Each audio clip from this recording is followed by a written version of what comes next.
பார்க்குறதுக்கே பழைய சாதம் மாதிரி தெரிகிற இந்த கஞ்சியோட பேர் சிறுதானிய அம்பலி.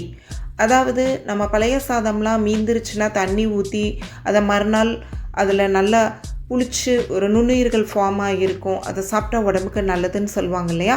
அதே மாதிரி இப்போ சிறுதானியத்தில் சில வழிவகைகளை ஃபாலோ பண்ணி நம்ம அதே மாதிரி அம்பலி கஞ்சி காய்ச்ச போகிறோம். இது நம்ம குடல் வளத்துக்கு ரொம்ப ரொம்ப நல்லதுங்க.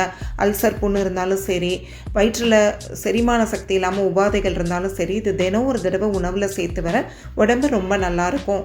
அதே மாதிரி வைட்டமின் B12 கம்மியாக இருந்தாலும் சரி, உடம்புல சர்க்கரை அளவை உங்களுக்கு மெயின்டைன் பண்ணணுன்னாலும் தினம் ஒரு தடவை நீங்கள் இதை தாராளமாக உணவில் சேர்த்துக்கிட்டிங்கன்னா உடல் ரொம்ப ஆரோக்கியமாக இருக்கும்.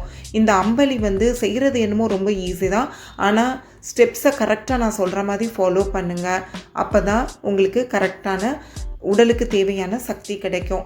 நம்ம வீட்டில் யூஸ் பண்ணுற சின்ன டம்ளரில் நான் 3/4 அளவுக்கு சிறுதானியம் எடுத்திருக்கேன். 4 சிறுதானியம் இருக்குது இல்லையா? வரகு, தென்னை, சாமை, குதிரைவாளி, அதில் எது வேணும்னாலும் நீங்கள் எடுத்துக்கோங்க. அதை நல்லா பாத்திரத்தில் போட்டு களைஞ்சிட்டு 6லேருந்து 8 மடங்கு அளவுக்கு தண்ணி ஊற்றிட்டு மூடி வச்சு ஒரு 10 மணி நேரம் மினிமம் அப்படியே ஊற விட்டுருங்க. 10 மணி நேரம் கழித்து நீங்கள் பார்த்தீங்கன்னா அந்த தண்ணியில் குட்டி குட்டியாக ஏர் பபிள்ஸ் மாதிரி ஃபார்ம் ஆகிருக்கும். அதுதான் நம்ம அந்த தண்ணி லைட்டாக புளிக்க ஆரம்பித்ததோடைய அடையாளம். புளிப்புனா அப்படியே வாயில் வச்சா புளிக்கிற புளிப்பு இல்லைங்க, நுண்ணுயிர்கள் ஃபார்ம் ஆகுதுன்னு அர்த்தம். இப்போ அந்த தண்ணியோடு அப்படியே ஒரு பாத்திரத்தில் மாற்றிட்டு அடுப்பில் வச்சு நான் காய்ச்சுறேன். விட நல்லா கிளறி விட்டுக்கோங்க. அடுப்பை மீடியம் ஃப்ளேமில் வச்சு காய்ச்சுங்க. உங்களுக்கு தாராளமாக ஒரு 20 நிமிஷத்துலலாம் இந்த சிறுதானியம் நல்லா ஊறி இருக்கனால ஈஸியாக வெந்து வந்துடும். நல்லா கொதித்து வரவும் நீங்கள் ஸ்டவ்வை ஆஃப் பண்ணிடலாம். அந்த தண்ணி ரொம்ப வற்றணுன்ற அவசியம்லாம் இல்லை. இப்போ அடுப்பை விட்டு இறக்கி வச்சுட்டு இந்த கஞ்சை புளிக்க விட போகிறோம். புளிப்புனா வாயில் வைக்கிற புளிப்பு இல்லை, திரும்பவும் சொல்கிறேன், நுண்ணுயிர்கள் ஃபார்ம் ஆகணும். அதுக்கு ஒரு வெள்ளை துணி, சாயம் போகாத துணியை அதில் மூடி வச்சுருங்க. முடிஞ்சால் அந்த துணியாலேயே அப்படி கட்டிடுங்க. வண்டு கட்டுறதுன்னு வாங்கல, கட்டிடுங்க. இல்லாட்டி ஒரு கயிறை வச்சு கூட, ரோப்பை வச்சு கூட, நூலை வச்சு கட்டி விடலாம். கட்டி விட்டுட்டு மினிமம் ஒரு 10 மணி நேரம் அப்படியே விட்டுருங்க. 10 மணி நேரம் கழித்து நீங்கள் திறந்து பார்த்தீங்கன்னா அந்த கஞ்சி நல்லா ஊறி இருக்கும். நீங்கள் கரண்டியை வச்சு எடுக்கும் போதே அது உள்ளே எப்படி செட்டில் ஆகிருந்தால் அந்த கரண்டி ஷேப்க்கு வரும்னு பாருங்கள். இது கட்டிகள் இல்லை, கரண்டியாலேயே மசிச்சு விட்டுறலாம்.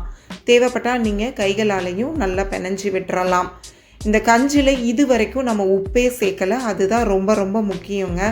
இப்போது நம்ம தேவையான அளவு கஞ்சியை நீங்கள் எந்த பாத்திரத்தில் குடிக்க போகிறீங்களோ அதில் எடுத்து வச்சுக்கோங்க.